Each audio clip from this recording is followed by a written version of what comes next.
first bite. Cut the bitch off, have to go run up a check for a minute. You don't want no smoke, bitch, you know how we live. These faggot that nigga be good at pretend. I hop on the sprinter with sticks in our head. My brother light up, I'ma pay for little sin. We get in that whip and we spin. Ain't chillin' by hoes, look in and I hit em. She give me love, she never took. And I'ma dick and run up the tip. Jesus Olivares, the man with the biggest ever total in sleeves. 1,152.5 kilos, that's 2,540 pounds. This man's strength is absolutely mind-blowing. Today, we will be looking at this performance from the Sheffield Powerlifting Championships to see exactly how this monster is able to lift such insane numbers. I'll be critiquing his performance and breaking down his squat, bench press, and deadlift technique in hopes that you can take something away from this to apply to your own lifting. Jesus is dominating his competition and the sport, so there will definitely be something to learn here. A little about me, if you're new here, I have over a decade of coaching and competitive experience at the highest level, as well as a PR total of 1,050 kilos, that's 2,314 pounds in competition. So strap in, we're gonna get started now. Enjoy. Be sure to like this video, drop a comment, let me know what you think about Jesus. Is there anyone else you want me to critique? And of course, subscribe to your mum's favorite channel on YouTube, Cult Strength. Starting with squats, 425 kilograms. This is an opener. Keeping in mind, in sleeves, right? Walked out in sleeves. That is a massive human being. Wow. He is just powerful. That is fucking powerful, man. He is strong. Now, he's around 6'1", around 180 kilograms at competition. 1,000 pounds, second attempt, 455 kilograms. Great low bar position. Looks very strong on his upper back. His head is still. I like that head position. Big brace. I love that. Now, something that really stands out for me, his bracing and his head position, okay? Now, he is capable of lifting insane weights. That is a 1,000 pound second attempt in sleeves, walked out. No problem at all. What really stood out is his head position.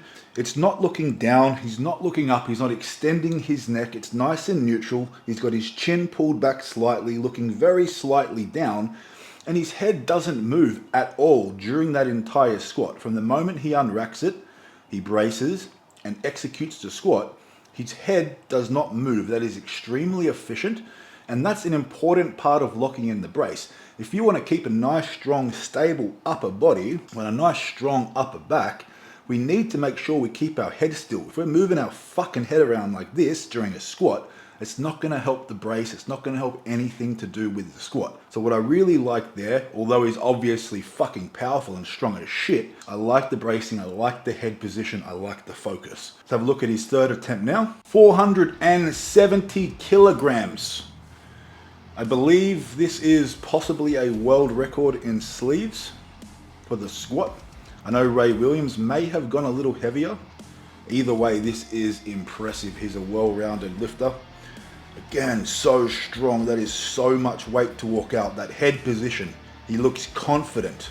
Big brace, locks it down hard. Yes. Yes, wow. That is a strong, strong back. That is an efficient squat.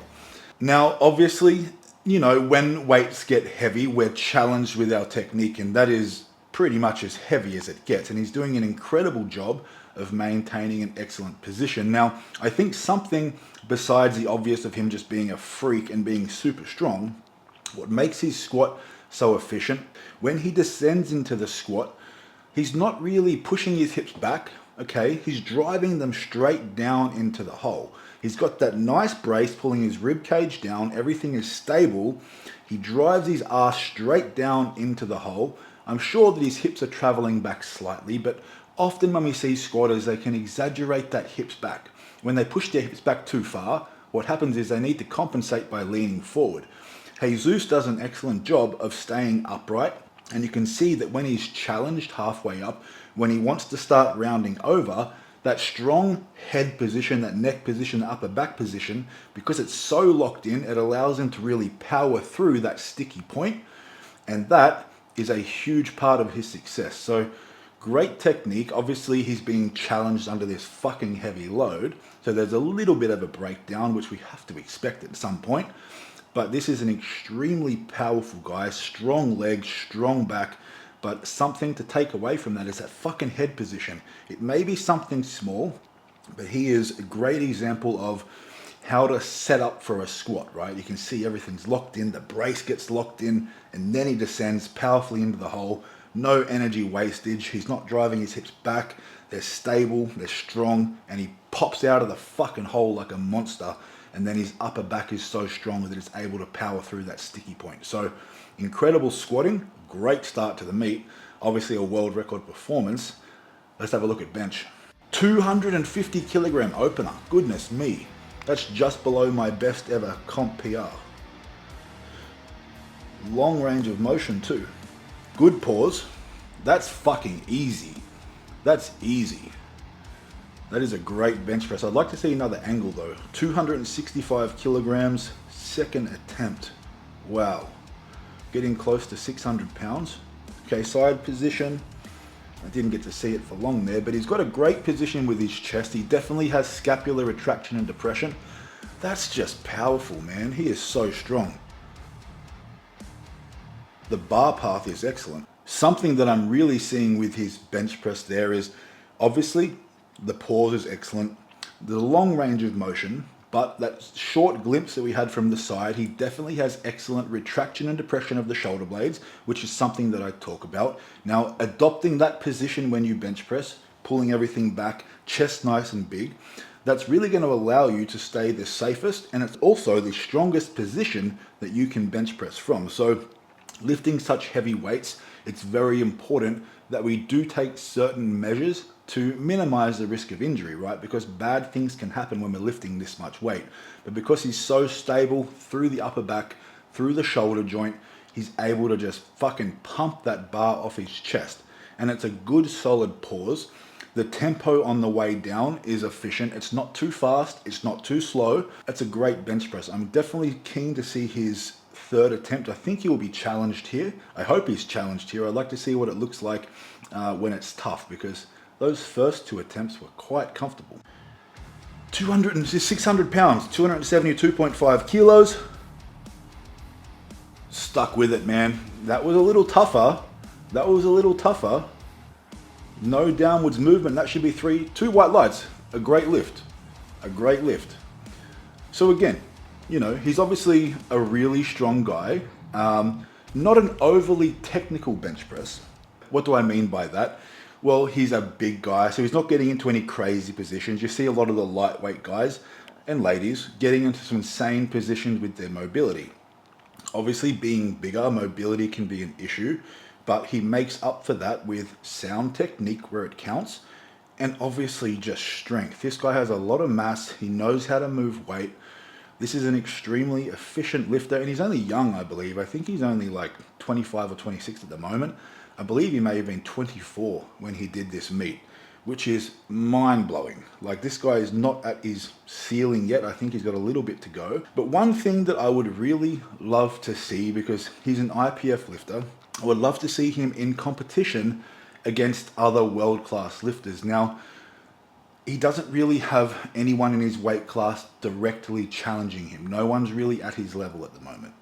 But in other federations, there definitely are. It would be great to see what this man does in a high pressure, high stress situation where there's people that are hitting, you know, similar numbers to him. But at the moment, you know, IPF don't really allow their lifters to lift outside of the federation.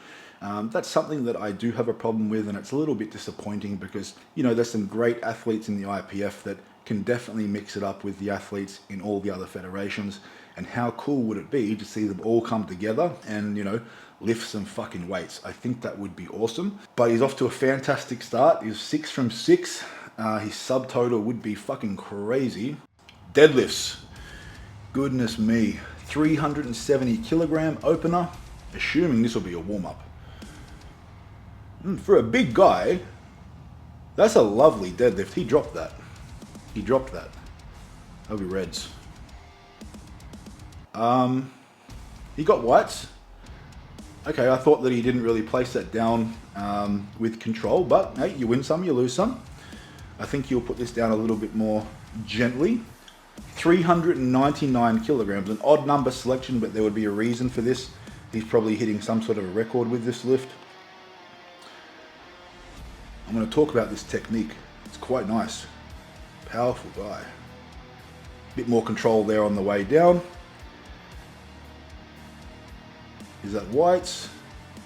Waiting for the call. 2 whites, 1 red. A good lift. Something that's really impressive, okay, is that we typically get a lot of big guys who can squat, they can bench press, but the deadlift usually lets them down, and typically a lot of these bigger guys pull sumo.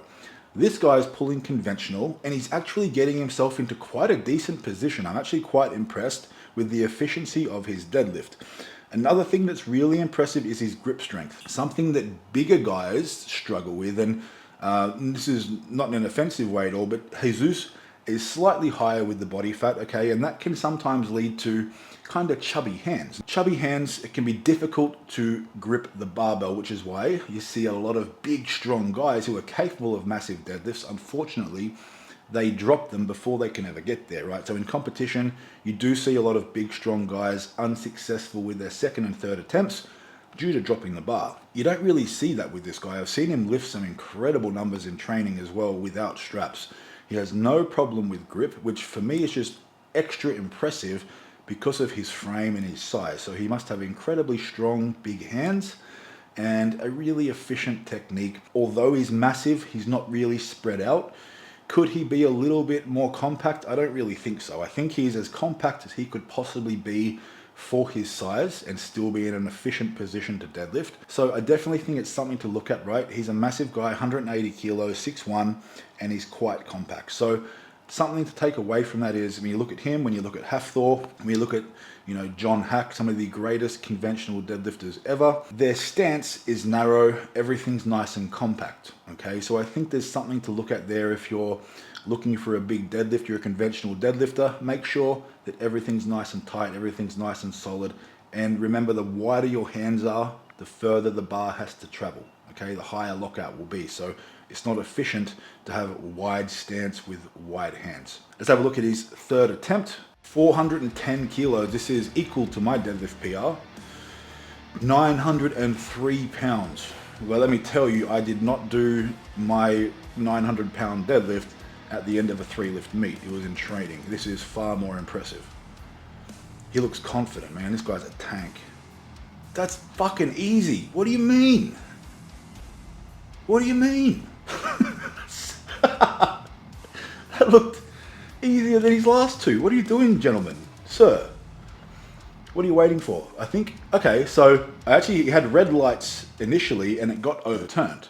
So what happened initially was there was red lights for downward motion on the bar, although that was just his grip settling at the top. It wasn't his body being pulled down, so it was overturned. A world record performance. That's fucking crazy. Dude needs to chill. That's 410 kilogram. I swear that moved faster than his opener. That looked easy. And I have seen him pull, I'm pretty sure, maybe 430 kilos in training, or very close to conventional, no straps, no problem. But this guy's an impressive lifter. He's extremely well-rounded. And as I've spoken about before, if you want to be a successful powerlifter, understand that it's a 3-lift sport. There's no point, or it's not really useful, being good at 1 lift and being average at 2 or shit at 2, right? We want to try our best to be consistently rounded through the squat, bench, and deadlift. If we have a glaring weakness somewhere, it's going to hurt the total, and it's going to hurt, you know, your progress in the sport. So if you have something that's lagging, maybe it's a deadlift or a squat or a bench press, although it's, you know, a great idea to work on your strengths and to get stronger, in this sport, we can't really afford to have those weaknesses if you want to be truly successful. Now, I'll use just an example, a young influencer, I think his name's Tyson Ridenauer. You may know of him. Massive deadlifter, sumo deadlift, like talking nearly 1,000 pounds, maybe even 1,000 pounds plus. But his squat and his bench press is so far behind that his powerlifting total is, you know, it's okay. It's not average, but it's not elite, right? An elite world-class deadlifter, but with some, you know, slightly more average squat and bench press numbers, it really brings the total down. So that's the difference between, one lift wonders and a well-rounded 3-lift powerlifter, is that although Jesus can't pull 1,000 pounds, well, he can fucking squat more than 1,000 pounds in sleeves. He can still pull over 900 pounds, and he can fucking bench press 600 pounds. That's insane. All on the same day in competition. Now, one more thing I wanted to talk about is a lot of people, will probably drop into the comments with, this guy is maybe the best because he is drug-free. Some people will say that there's no way he's drug-free, you can't do that without steroids. I just want to say this. There's enough negativity on the internet. There's enough pointing fingers and this guy's better and your shit and this and that, right? My point for this is to admire and to look at these athletes, whether they're on steroids or not, right? It's impressive. These guys are just strong.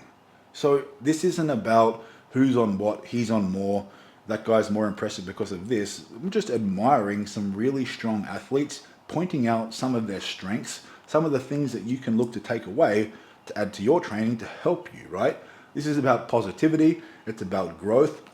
We don't always have to be negative and just look for the worst in everybody. I think it's great to look for the best in people and to see what they're doing, because successful people like this, right, they need to be replicated in some way.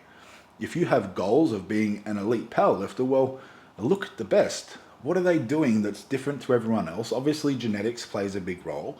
There's a whole bunch of things that can help. But at the end of the day, what they're doing with their training, it works, right? Their technique, there's something about it that's working. Now, that may not be the case across the board with everybody. Of course, there's exceptions to the rule. But in this example here, this guy is really strong, but he also uses incredibly sound technique, which is why he is the best of the best. He is the #1 guy in sleeves, #1 guy in the IPF, and one of the strongest human beings to have ever walked the earth. So I really hope you did enjoy this. Make sure you like this video. Make sure you drop a comment. Let me know if you did enjoy this one. Maybe who would you like me to talk about next? Because, baby, I'm looking for as many names as I can. We've got a lot of work to do, but I'm definitely enjoying this critique style content, especially while I'm healing up from my bicep surgery. But I appreciate you guys being here. If you need your programs, head to cultstrength.square.site. The best programs in the universe: single lift, 3-lift, power building, you name it. And of course, until next time, baby, go to the fucking gym. Let's go.